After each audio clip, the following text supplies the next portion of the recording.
Jeffrey, and this is Albert, and Nemo, and Felix. And today we're going today we're going to talk about post-pandemic life under the COVID-19. And nowadays, COVID-19 certainly makes an inordinate impact on our lives. It also absolutely changed the way that what we think about the world. In effect, many people died due to this horrendous pandemic, not to mention countless family broke so badly. Now I'm going to introduce the border control and the max rationing plan. First, the border control, which means when you enter Taiwan, you need to undergo a nucleic acid test to make sure you don't get COVID-19. If you test negative, it means you didn't get the virus. On the contrary, if you test positive, it means you died. Like Dickinson. Of course, each entrance and exit will have a heat sensor to check your current body temperature and then make a preliminary judgment. Another important policy is the max rationing plan. Because the epidemic has just begun, everyone is rushing to buy masks and hoarding a large amount of masks, causing uneven distribution of masks. Therefore, the government has established this system in order to solve this chaos. In the beginning, because of the limited production, everyone could only get 2 pieces in 7 days. With the increase in production, you can now get 9 pieces in 40 days.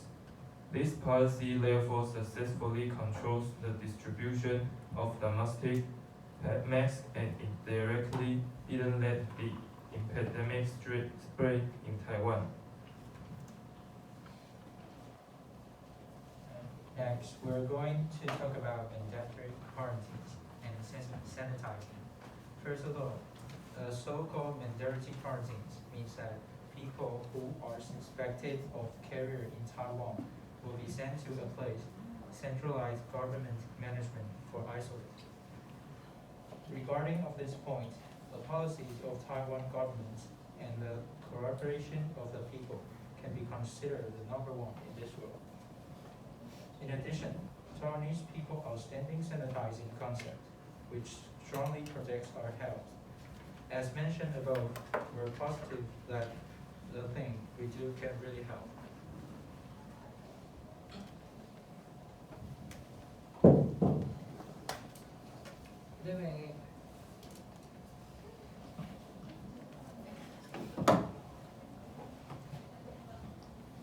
Living in a technological advanced society, which makes our life better, healthier, more productive, and more convenient.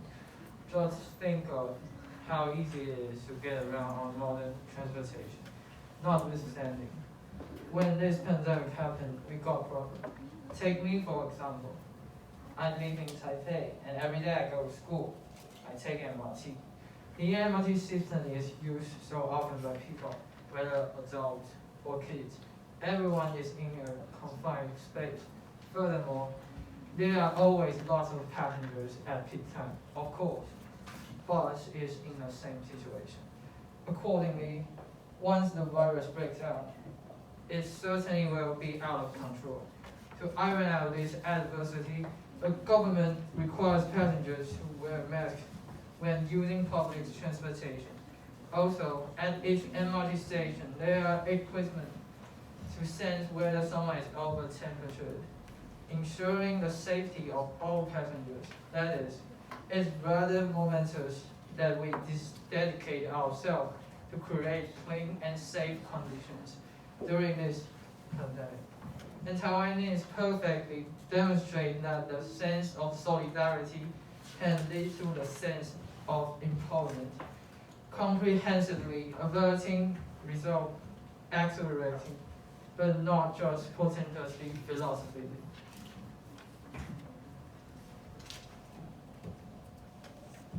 Thus, more and more countries know better. how to iron out this problem and learn from each other so the pandemic is controlled. People in turn get their daily life back and don't be afraid of the virus. And about economic impacts. As the coronavirus spread out, many major global stock markets had their worst performance since 2008 financial crisis. And at the same time, China as a global factory, which accounts for 1/3 of global manufacturing, was forced to close.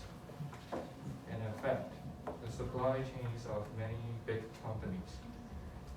In our daily life, people are afraid of being infected by the coronavirus and avoid participating in activities that may expose themselves to danger, such as restaurants, department stores, movie theaters have expressed that business become worse. The coronavirus has the greatest impact on travel and related industries. Quarantine measures and lockdown have caused airlines to suspend, so people cancel business trips and holidays. Every tourism industries and airports are all set in the first half of the year. Now we talk about fake news. Nowadays, it is mentioned that the internet has given people easy access to more information than ever before. But a lot of it is false. To repeat people's attention, irresponsible websites and media publish sensational and turgid rumors as truth. And these fake news or slander are then repeated and spread on social media. A stream of misinformation and lies might seem innocent, but when it comes to pandemic issue, fake news is anything but harmless.